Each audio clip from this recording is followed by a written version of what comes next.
झारखंड में 25 जुलाई से जेपीएससी और जेएसएससी परीक्षा में धांधली को लेकर छात्र प्रदर्शन कर रहे हैं। इनमें से कई भूख हड़ताल पर बैठे हुए हैं, जिस वजह से उनकी तबीयत लगातार खराब हो रही है। इस बवाल के बीच सरकार से छात्रों के डेलीगेशन ने कई बार मुलाकात की। 9 अगस्त को छात्रों और सरकार के बीच लंबी बातचीत हुई, जिसमें सरकार ने कहा कि हमने छात्रों की मांग मान ली है, अब संवाद से इसका हल निकाला जाएगा। इतना ही नहीं, सरकार ने जेपीएससी एग्जाम रद्द, जेएसएससी सीजीएल की जांच सीआईडी से कराने की बात भी कही।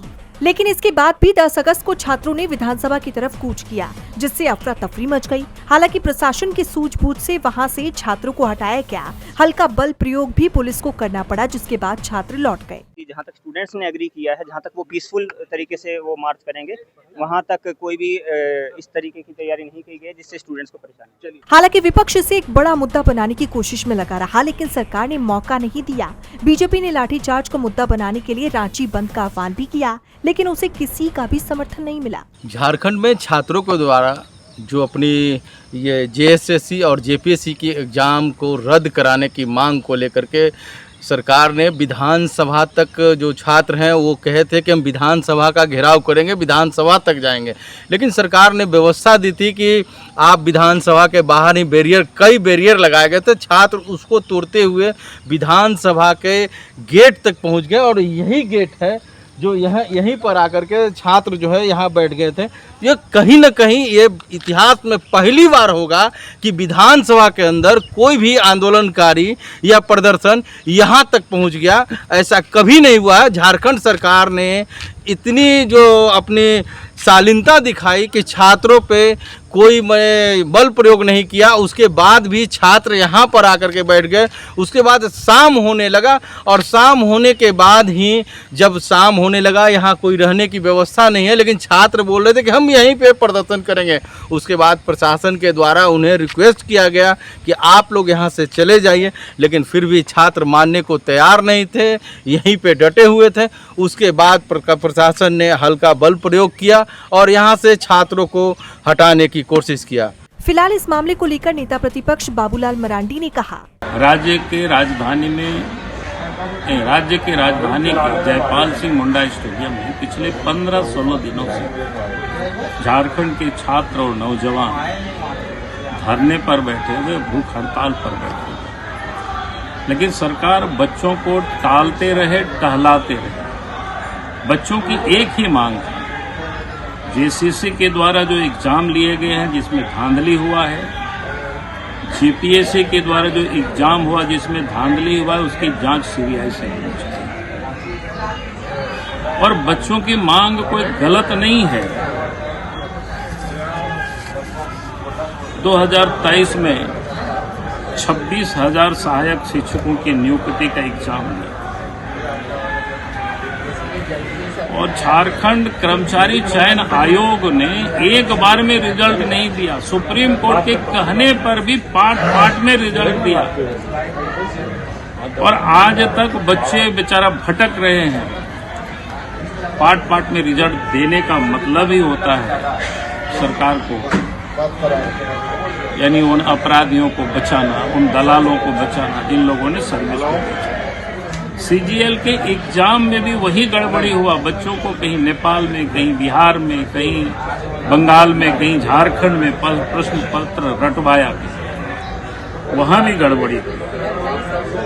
पीजीटी की जो माध्यमिक शिक्षक की नियुक्ति, वहां भी घोटाला, वहां भी रिजल्ट को पार्ट में निकाला गया। उत्पाद विभाग में सिपाही की भर्ती में पहले तो दौड़ में 17 या 19 बच्चे मर गए, फिर बाद में जो एग्जाम भी कराया उसमें भी घोटाला हुआ। तमाड़ में क्वेश्चन पेपर रटवाया जा रहा था, ये भी पकड़ में आया था।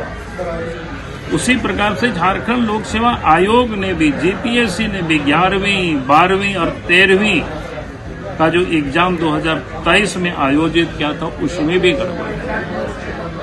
उसमें तो झारखंड की कम बच्चों का बहाली हुई, झारखंड से बाहर की बच्चों का दिखा, क्योंकि सब पैसे दे करके हुआ। सरकार ने कहा था कि जेपीएससी का मेंस जो एग्जाम होंगे उसकी जो कॉपी होगा बच्चों का, उस सबको ऑनलाइन हम डाल देंगे ताकि कोई भी बच्चे देख सकता है, लेकिन सरकार ने उसे भी ऑनलाइन में नहीं डाला, यानी वहां भी सबको धोखा दिया।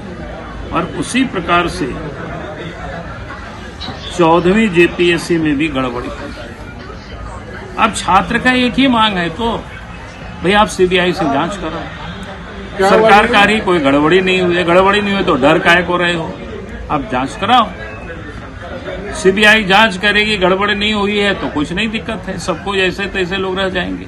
लेकिन जब गड़बड़ी होगी तो फिर उनको दंड मिलेगा, उनको जेल जाना पड़ेगा। उनके अगर गलत तरीके से नौकरी भी प्राप्त किए होंगे तो उनको भी नौकरी से हटा दिया जाएगा।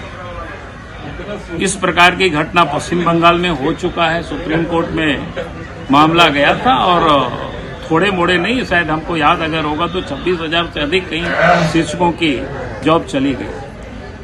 तो अगर गलत तरीके से पैसे लेकर के लोगों ने अगर जॉब प्राप्त किया तो उनकी नौकरी जाएगी।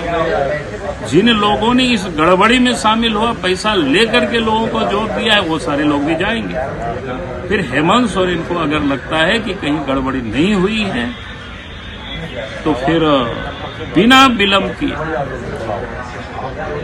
छात्र को, नौजवानों को, झारखंड वासियों को आश्वस्त करना चाहिए कि हम सीबीआई से जांच कराने को तैयार हैं। तो वहीं विधानसभा मार्च को लेकर जेएमएम के प्रवक्ता मनोज पांडे ने कहा, देखिए, छात्रों का जो आंदोलन रांची में देखने को मिल रहा है वो उनका लोकतांत्रिक अधिकार है, वो करना चाहिए उन्हें।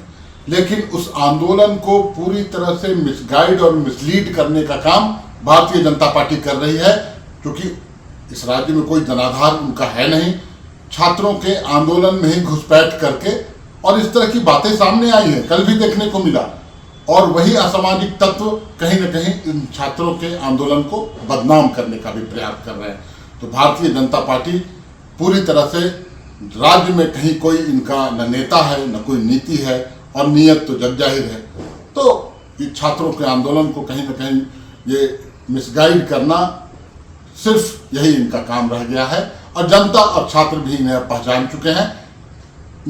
बहुत जल्द इन्हें आंदोलन से बेदखल करेंगे छात्र, ये मुझे लगता है। झारखंड प्रदर्शन को लेकर मचा बवाल थमने का नाम नहीं ले रहा और अब ये आंदोलन सियासी गलियारों में चर्चा का विषय बनता जा रहा है। डीबी लाइव की रिपोर्ट।